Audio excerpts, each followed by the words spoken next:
글로벌 이코노미 캘린더입니다. 12월 셋째 주 세계 증시에 영향을 줄 주요 글로벌 경제 이벤트를 요일별로 정리해드립니다. 가장 눈길을 끄는 것은 16일 목요일에 있을 미 연방공개시장위원회 FOMC 폼크의 정책회의 개최가 있군요. 미국 폼크는 한국 시간으로는 16일 새벽 4시에 정책회의를 열고 기준금리 목표치, 경제전망, 성명서를 발표합니다. 폼크 위원장이기도 한 제롬 파월 연준 의장은 지난 11월 20일 연임된 후 인플레이션을 잡는 것을 최우선 정책 목표라고 밝히고 있고, 동시에 자산 매입을 축소하는 테이퍼링을 조기에 종료하겠다는 것도 함께 발표했었는데요. 이에 따라 내년 1분기에 미국이 금리 인상에 나설 것이라는 전망이 힘을 받고 있는 상황입니다. 폼크에서는 이번에 금리를 인상하지는 않겠지만 성명서를 통해서 금리 표결을 공개하고 위원들의 의견도 일부 공개할 것이라고 예고했었는데요. 폼크는 성명서에서 기준금리 관련 표결 내용과 향후 금리와 관련된 단서가 포함될 것으로 보입니다. 다음은 월요일 이벤트입니다. 한국 시간으로 13일 오후 9시에는 석유 수출국기구 오펙에서 월간 보고서를 발표합니다.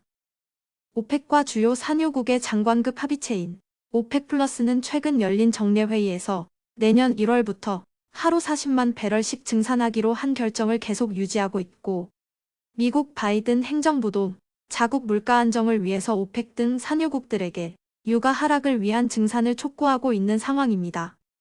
이미 미국은 실제로 전략적 비축유를 동맹국들과 함께 방출했고, 오펙 플러스가 이에 대한 반발로 증산 계획을 철회할 것이라는 전망이 있었습니다.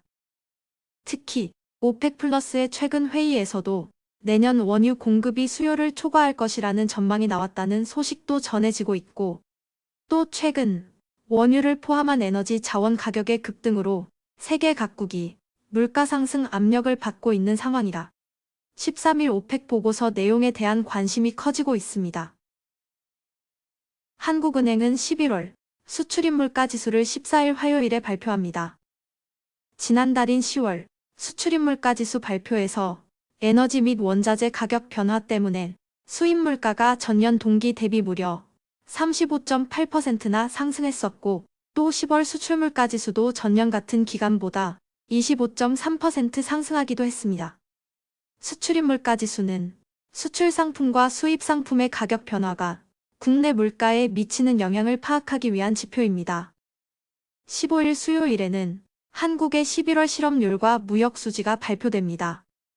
같은 날 미국에서는 뉴욕 엠파이어 스테이트 제조업 지수가 발표됩니다. 필라델피아 연준 제조업 활동 지수는 16일 목요일에, 캔사스시티 연준 제조업 지수는 17일 금요일에 알 수 있습니다. 이상으로 넥스트윅 글로벌 이코노미 캘린더를 마치겠습니다.